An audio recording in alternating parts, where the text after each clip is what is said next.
नमस्कार दोस्तों, आप सबका मैं अपने चैनल में स्वागत करती हूँ।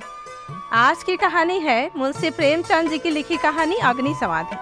तो चलिए आज की कहानी को हम लोग शुरू करते हैं।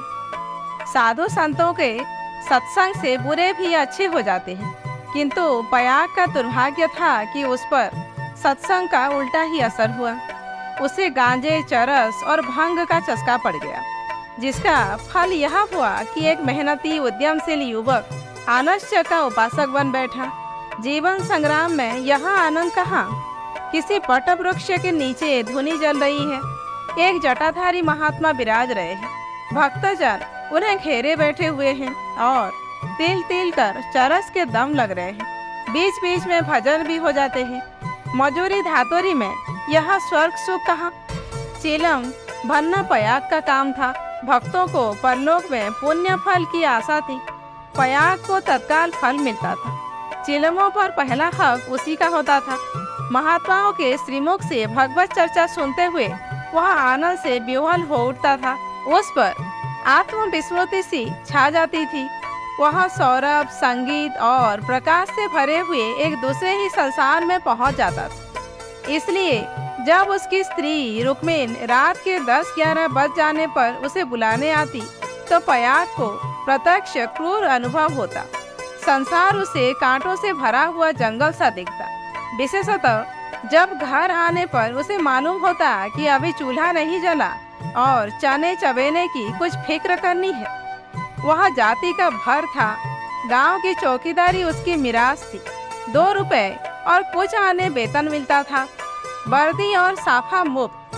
काम था सप्ताह में 1 दिन थाने जाना, वहाँ अफसरों के द्वार पर झाड़ू लगाना, अस्तबल साफ करना, लकड़ी चीरना।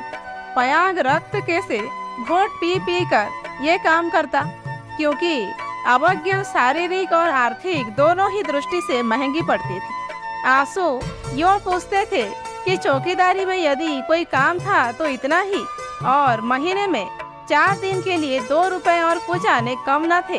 फिर गांव में भी अगर बड़े आदमियों पर नहीं तो नीचों पर रोब था। वेतन पेंशन थी और जब से महात्माओं का संपर्क हुआ वह पयाग के जेब खर्च की मद में आ गई। अतएव जीविका का प्रश्न दिनों दिन चिंतोत्पादक रूप धारण करने लगा। इन सत्संगों के पहले वह दंपति गांव में मजदूरी करता था। रुक्मिन लकड़ियां तोड़कर बाजार ले जाती। पयाग कभी आरा चलाता, कभी हल जोतता, कभी पूर हाँकता। जो काम सामने आ जाए उसमें जुट जाता था। हंसमुख, श्रमशील, विनोदी, निर्द्वंद आदमी था और ऐसा आदमी कभी भूखों नहीं मरता। उस पर नम्र इतना कि किसी काम के लिए नहीं न करता। किसी ने कुछ कहा और वह अच्छा भैया कहकर दौड़ा, इसलिए उसका गांव में मान था। इसी की बदौलत निरुत्तम होने पर भी 2-3 साल उसे अधिक कष्ट न हुआ। दोनों जून की तो बात ही क्या, जब महतों की यह रुदबी प्राप्त न थी, जिनके द्वार पर बैलों की 3-3 जोड़ियां बंधाती थी, तो पयाग किस गिनती में था। हाँ, 1 जून की दाल रोटी में संदेह न था, परंतु अब यह समस्या दिन पर दिन विषमतर होती जाती थी। उस पर विपत्ति यह थी कि रुक्मिन भी अब किसी कारण से उसकी पतिपरायण, उतनी सेवाशील, उतनी तत्पर न थी, नहीं उतनी प्रगल्भता और वाचालता में आश्चर्यजनक विकास होता जाता था। अतएव पयाग को किसी ऐसी सिद्धि की आवश्यकता थी जो उसे जीविका की चिंता से मुक्त कर दे और वह निश्चिंत होकर भगवत जन और साधु सेवा में प्रवृत्त हो जाए। एक दिन रुक्मिन बाजार में लकड़ियां बेचकर लौटी तो पयाग ने कहा, ला कुछ पैसे मुझे दे दे, दम लगाओ। रुक्मिन ने मुंह फेर कर कहा, दम लगाने की ऐसी चाट है तो काम क्यों नहीं करते। क्या आजकल कोई बाबा नहीं है, जाकर चिलम भरो। पयाग ने त्योरी चढ़ाकर कहा, भला आदमी है तो पैसे दे दे, नहीं तो इस तरह तंग करेगी तो एक दिन कहीं चला जाऊंगा तब रोएगी। रुक्मिन अंगूठा दिखाकर बोली, रोए मेरी बला, तुम रहते ही हो तो कौन सोने का कौर खिला देते हो। अब भी छाती फाड़ती हूँ तब भी छाती फाड़ूंगी। तो अब यही फैसला है। हाँ हाँ, कह तो दिया, मेरे पास पैसे नहीं हैं। गहने बनवाने के लिए पैसे हैं और मैं 4 पैसे मांगता हूँ तो यो जवाब देती है। रुक्मिन तिनक कर बोली, गहने बनवाती हूँ तो तुम्हारी छाती क्यों फटती है? तुमने तो पीतल का छल्ला भी नहीं बनवाया, या इतना भी नहीं देखा जाता। पयाग उस दिन घर न आया। रात के 9 बज गए। तब रुक्मिन ने किवाड़ बंद कर लिए। समझी गांव में कहीं छिपा बैठा होगा। समझता होगा मुझे मनाने आएगी, मेरी बला जाती है। जब दूसरे दिन भी पयाग न आया तो रुक्मिन को चिंता हुई। गांव भर छान आई, चिड़िया किसी भी डाल पर न मिली। उस दिन उसने रसोई नहीं बनाई। रात की लेटी भी तो बहुत देर तक आंख न लगी। शंका हो रही थी पयाग सचमुच तो विरक्त नहीं हो गया। उसने सोचा प्रातःकाल पत्ता पत्ता छान डालूंगी, किसी साधु संत के साथ होगा, जाकर थाने में रपट कर दूंगी। अभी तड़का ही था कि रुक्मिन थाने में चलने को तैयार हो गई। किवाड़ बंद करके निकली ही थी कि पयाग आता हुआ दिखाई दिया, पर वह अकेला न था। उसके पीछे पीछे एक स्त्री भी थी। उसकी छींट की साड़ी, रंगी हुई चादर, लंबा घूंघट और शर्मीली चाल देखकर रुक्मिन का कलेजा धक से हो गया। वहाँ एक क्षण हतबुद्धि सी खड़ी रही, तब बढ़कर नई सौत को दोनों हाथों के बीच में ले लिया और उसे इस भांति धीरे धीरे घर के अंदर ले चली जैसे कोई रोगी जीवन से निराश होकर विष पान कर रहा हो। जब पड़ोसियों की भीड़ छट गई तो रुक्मिन ने पयाग से पूछा, इसे कहाँ से लाए?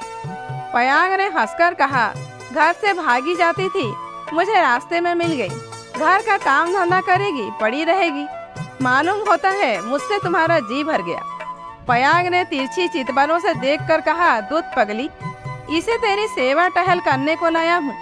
नाई के आगे पुरानी को कौन पूछता है? चल, मन जिससे मिले वही नई है, मन जिससे ना मिले वही पुरानी। ला, कुछ पैसे हो तो दे दे। 3 दिन से दम नहीं लगाया, पैर सीधे नहीं पड़ते। हाँ देख, 2-4 दिन इस बेचारी को खिला पिला दे, फिर तो आप ही काम करने लगेगी। रुक्मिन ने पूरा रुपया लाकर पयाग के हाथ पर रख दिया। दूसरी बार कहने की जरूरत ही न पड़ी। पयाग में चाहे और कोई गुण हो या ना हो, यह मानना पड़ेगा कि वह शासन में मूल सिद्धांतों से परिचित था। उसने भेद नीति को अपना लक्ष्य बना लिया था। 1 मास तक किसी प्रकार की विघ्न बाधा ना पड़ी। रुक्मिन अपनी सारी चौकड़ियां भूल गई थी। बड़े तड़के उठती, कभी लकड़ियां तोड़कर, कभी चारा काटकर, कभी उबले पात कर बाजार ले जाती। वहाँ जो कुछ मिलता उसका आधा तो पयाग के हत्थे चढ़ा देती, आधों में घर का काम चलता। वह सौत को कोई काम न करने देती। पड़ोसियों से कहती, बहन सौत है तो क्या है, तो अभी कल की बहुरिया, 2-4 महीने भी आराम से ना रहेगी तो क्या याद करेगी? मैं तो काम करने को हूँ ही। गांव भर में रुक्मिन के शील स्वभाव का बखान होता था, पर सत्संगी धात पयाग सब कुछ समझता था और अपनी नीति की सफलता पर प्रसन्न होता था। एक दिन बहू ने कहा, दीदी अब तो घर में बैठे बैठे जी उबता है, मुझे भी कोई काम दिला दो। रुक्मिन ने स्नेह सिंचित स्वर में कहा, क्या मेरे मुख में कालिक पुतवाने पर लगी हुई है? भीतर का काम किए जा, बाहर के लिए मैं हूँ ही। बहू का नाम कौशल्या था, जो बिगड़ कर सिलिया हो गया था। इस वक्त सिलिया ने कुछ जवाब न दिया, लेकिन लौंडियों की दशा अब उसके लिए असह्य हो गई थी। वह दिन भर घर का काम करते करते मरे, कोई नहीं पूछता। रुक्मिन बाहर से 4 पैसे लाती है तो घर की मालकिन बनी हुई है। अब सिलिया भी मजूरी करेगी और मालकिन का घमंड तोड़ देगी। पयाग पैसों का यार है, यह बात उससे अब छिपी न थी। अब रुक्मिन चारा लेकर बाजार चली गई तो उसने घर की टट्टी लगाई और गांव का रंग ढंग देखने के लिए निकल पड़ी। गांव में ब्राह्मण, ठाकुर, कायस्थ, बनिए सभी थे। सिलिया ने सील और संकोच का कुछ ऐसा स्वांग रचा कि सभी स्त्रियां उस पर मुग्ध हो गईं। किसी ने चावल दिया, किसी ने दाल, किसी ने कुछ। नई बहू की आवभगत कौन न करता। पहले ही दौरे में सिलिया को मालूम हो गया कि गांव में पिसनहारी का स्थान खाली है और वह इस कमी को पूरा कर सकती है। वह वहां से घर लौटी तो उसके सिर पर गेहूं से भरी हुई एक टोकरी थी। पयाग ने पहर रात से ही चक्की की आवाज सुनी तो रुक्मिन से बोला, आज तो सिलिया अभी से पीसने लगी। रुक्मीन बाजार से आटा लाई थी। अनाज और आटे के भाव में विशेष अंतर ना था। उसे आश्चर्य हुआ कि सिलिया इतने सवेरे क्या पीस रही है। उठकर कोठरी में आई तो देखा सिलिया अंधेरे में बैठी कुछ पीस रही है। उसने जाकर उसका हाथ पकड़ लिया और टोकरी को उठाकर बोली, तुझसे किसने पीसने को कहा है? किसका अनाज पीस रही है? सिलिया ने निसंक होकर कहा, तुम जाकर आराम से सोती क्यों नहीं? मैं पीसती हूँ तो तुम्हारा क्या बिगड़ता है? चक्की की घुमर घुमर भी नहीं सही जाती। लाओ टोकरी दे दो। बैठे बैठे कब तक खाऊंगी? 2 महीने हो गए। मैंने तो तुझसे कुछ नहीं कहा। तुम कहो चाहे न कहो, अपना धर्म भी तो कुछ है। तू अभी यहाँ की आदमियों को नहीं जानती। आटा तो पिसाते सबको अच्छा लगता है, पैसे देते रोते हैं। किसका गेहूं है? मैं सवेरे उसके सिर पर पटक आऊंगी। सिलिया ने रुक्मीन के हाथ से टोकरी छीन ली और बोली, पैसे क्यों ना देंगे? कुछ बेकार करती हो? तू ना मानेगी, तुम्हारी नौकरी बनकर ना रहूंगी। यह तकरार सुनकर पयाग भी आ पहुंचा और रुक्मीन से बोला, काम करती है तो करने क्यों नहीं देती? अब क्या जन्म भर बहुरिया ही बनी रहेगी? हो गए 2 महीने। तुम क्या जानो, नाक तो मेरी कटेगी। सिलिया बोल उठी, तो क्या कोई बैठे बैठे खिलाता है? चौका बर्तन, झाड़ू बहारू, रोटी पानी, पीसना कुटना यह कौन करता है? पानी खींचते खींचते मेरे हाथों में गड्ढे पड़ गए। मुझसे अब सारा काम ना होगा। पयाग ने कहा, तो तू ही बाजार जाया कर, घर का काम रहने दे, रुक्मीन कर लेगी। रुक्मीन ने आपत्ति की, ऐसी बात मुंह से निकालते लाज नहीं आती? 3 दिन की बहुरिया बाजार में घूमेगी तो संसार क्या कहेगा? सिलिया ने आग्रह करके कहा, संसार क्या कहेगा? क्या कोई ऐब करने जा रही हूँ? सिलिया की डिग्री हो गई। आधिपत्य रुक्मीन के हाथ से निकल गया। सिलिया की अमलदारी हो गई। जवान औरत थी, गेहूं पीस कर उठी तो औरों के साथ घास छिलने चली गई और इतनी घास छिली कि सब दंग रह गई। गट्टा उठाए ना उठता था। जिन पुरुषों को घास छिलने का बड़ा अभ्यास था, उनसे भी उसने बाजी मार ली। यह गट्टा 12 आने का बिका। सिलिया ने आटा, चावल, दाल, तेल, नमक, तरकारी, मसाला सब कुछ लिया और 4 आने बचा भी लिए। रुक्मीन ने समझ रखा था कि सिलिया बाजार से 2-4 आने पैसे लेकर लौटेगी तो उसे खूब डांटू और दूसरे दिन से फिर बाजार जाने लगूंगी, फिर मेरा राज्य हो जाएगा। पर यह सामान देखे तो आंखें खुल गई। पयाग खाने बैठा तो मसालेदार तरकारी का बखान करने लगा। महीनों से ऐसी स्वादिष्ट वस्तु मयस्सर न हुई थी। बहुत प्रसन्न हुआ। भोजन करके वह बाहर जाने लगा तो सिलिया बरोठे में खड़ी मिल गई। बोला, आज कितने पैसे मिले? 12 आने मिले थे, सब खर्च कर डाले। कुछ बचे हो तो मुझे दे दो। सिलिया ने बचे हुए 4 आने पैसे दे दिए। पयाग पैसे खनखनाता हुआ बोला, तूने तो आज मालामाल कर दिया। रुक्मीन तो 2-4 पैसों ही में टाल देती थी। मुझे गाड़ कर रखना थोड़े ही है। पैसा खाने पीने के लिए है या गाड़ने के लिए? अब तू ही बाजार जाया कर, रुक्मीन घर का काम करे। रुक्मीन और सिलिया में संग्राम छिड़ गया। सिलिया पयाग पर अपना आधिपत्य जमाए रखने के लिए जान तोड़कर परिश्रम करती। पहर रात ही से उसकी चक्की की आवाज कानों में आने लगती। दिन निकलते ही घास लाने चली जाती और जरा देर सुस्ता कर बाजार की राह लेती। वहां से लौटकर भी वह बेकार न बैठ, कभी सन काटती, कभी लकड़ियां तोड़। रुक्मीन उसके प्रबंध में बराबर ऐब निकालती और जब अवसर मिलता तो गोबर बटोर कर उपले पाती और गांव में बेचती। पयाग के दोनों हाथों में लड्डू थे। स्त्रियां उसे अधिक से अधिक पैसे देने और स्नेह का अधिकांश देकर अपने अधिकार में लाने का प्रयत्न करती रहती। पर सिलिया ने कुछ ऐसी दृढ़ता से आसन जमा लिया था कि किसी तरह हिलाए न हिलती। यहाँ तक कि एक दिन दोनों प्रतियोगियों में खुल्लम खुल्ला ठन गई। एक दिन सिलिया घास लेकर लौटी तो पसीने से तर थी। फागुन का महीना था, धूप तेज थी। उसने सोचा, नहाकर तब बाजार जाऊंगी। घास द्वार पर ही रख कर वह तालाब में नहाने चली गई। रुक्मीन ने थोड़ी सी घास निकालकर पड़ोसिन के घर में छिपा दी और गट्टे को ढीला करके बराबर कर दिया। सिलिया नहा कर लौटी तो घास कम मालूम हुई। रुक्मीन से पूछा। उसने कहा, मैं नहीं जानती। सिलिया ने गालियां देनी शुरू की। जिसने मेरी घास छुई हो उसकी देह में कीड़े पड़े, उसके बाप और भाई मर जाए, उसकी आंखें फूट जाए। रुक्मिन कुछ देर तक तो जब्त किए बैठी रही, आखिर खून में उबाल आ ही गया। झल्ला कर उठी और सिलिया के 2-3 तमाचे लगा दिए। सिलिया छाती पीट पीट कर रोने लगी। सारा मोहल्ला जमा हो गया। सिलिया की सुबुद्धि और कार्यशीलता सभी की आंखों में खटकती थी। वह सबसे अधिक घास क्यों छीलती है, सबसे ज्यादा लकड़ियां क्यों लाती है, इतने सवेरे क्यों उठती है, इतने पैसे क्यों लाती है। इन कारणों ने उसे पड़ोसियों की सहानुभूति से वंचित कर दिया। सब उसी को बुरा भला कहने लगी। मुट्ठी भर घास के लिए इतना उधम मचा डाला। इतनी घास तो आदमी झाड़ कर फेंक देता है। घास ना हुई, सोना हुआ। तुझे तो सोचना चाहिए था कि अगर किसी ने ले ही लिया तो है तो गांव भर का, बाहर का कोई चोर तो आया नहीं। तूने इतनी गालियां दी तो किसको दी? पड़ोसियों को ही तो।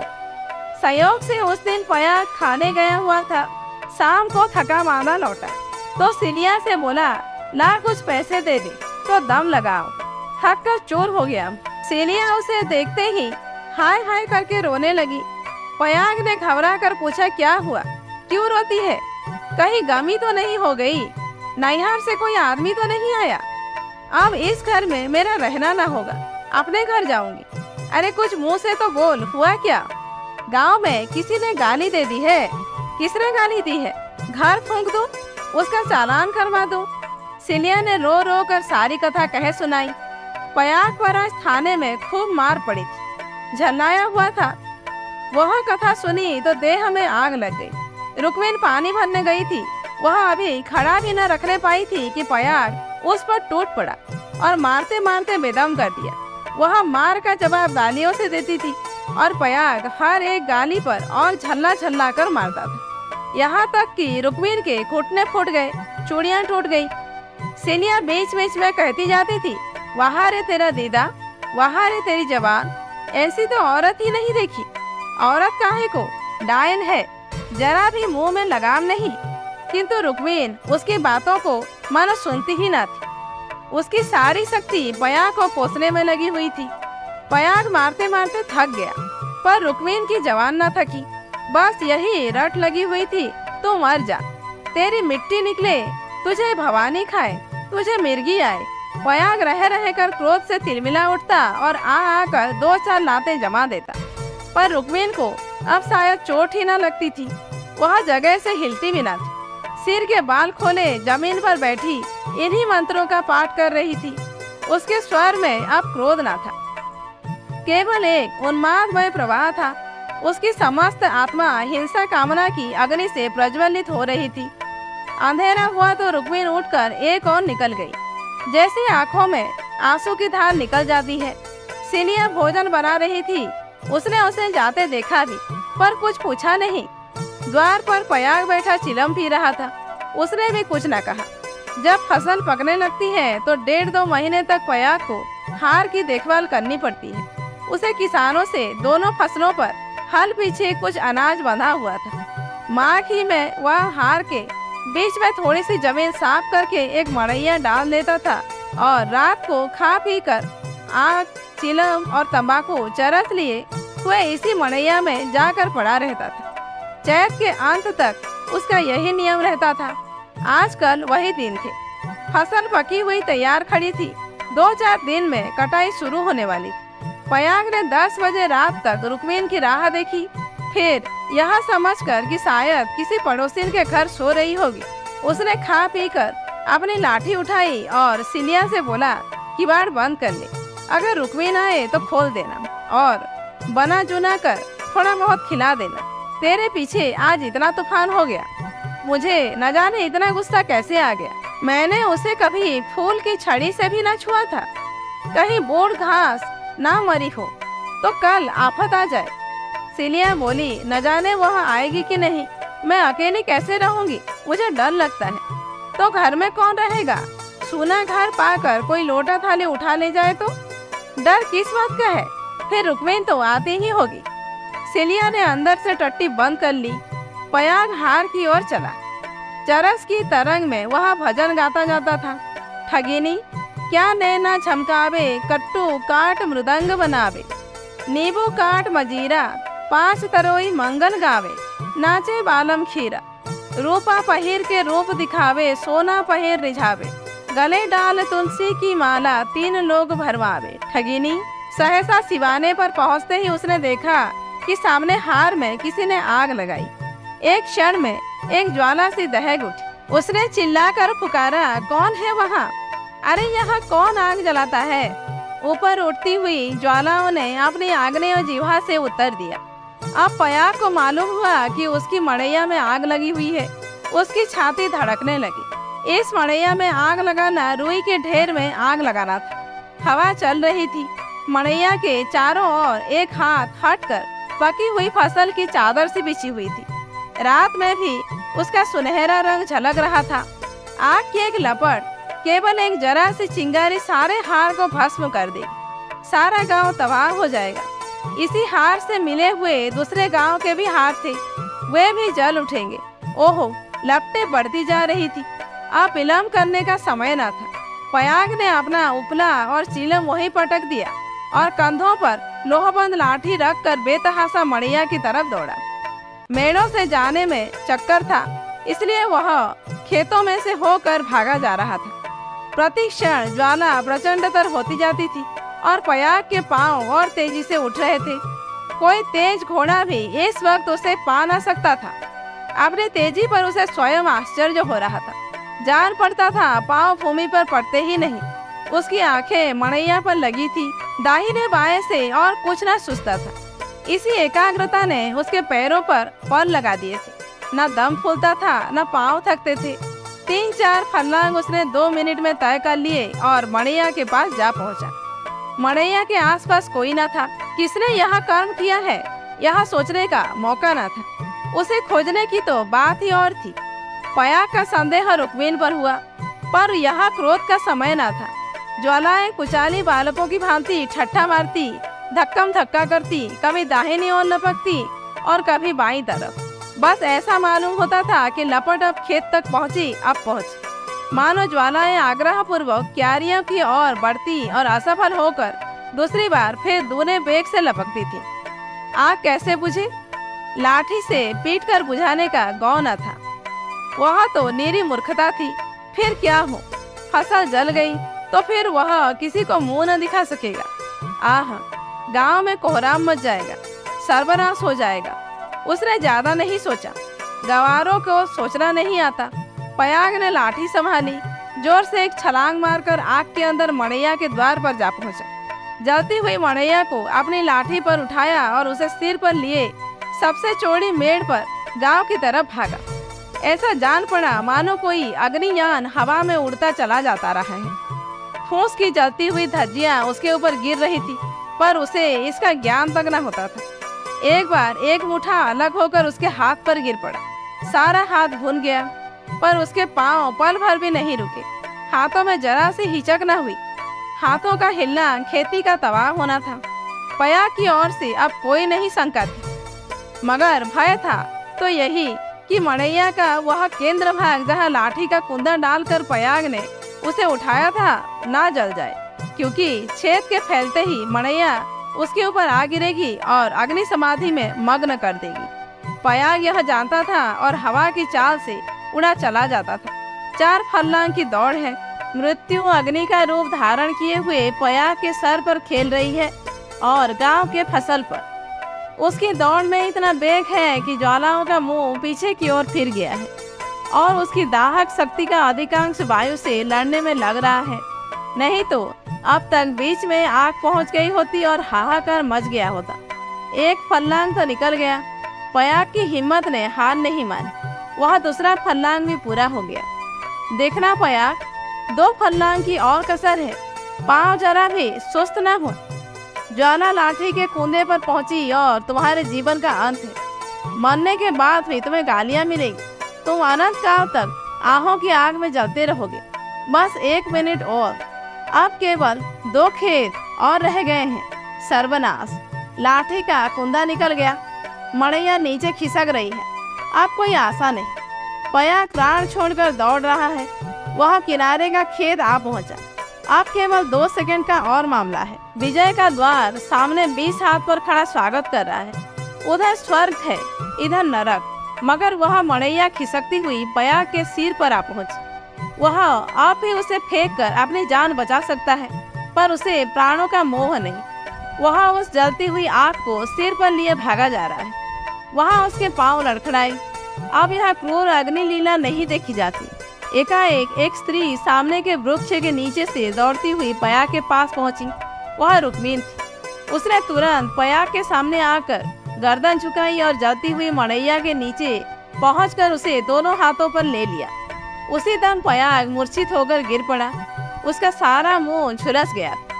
रुक्मीन उसके आलाप को लिए 1 सेकंड में खेत के दांडे पर आ पहुंची, मगर इतनी दूर में उसके हाथ जल गए, मुंह जल गया और कपड़ों में आग लग गई। उसे अब इतनी सुधी भी न थी कि मड़ैया के बाहर निकल आई। वह मड़ैया को लिए हुए गिर पड़ी। इसके बाद कुछ देर तक मड़ैया हिलती रही। रुक्मीन हाथ पांव फेंकती रही।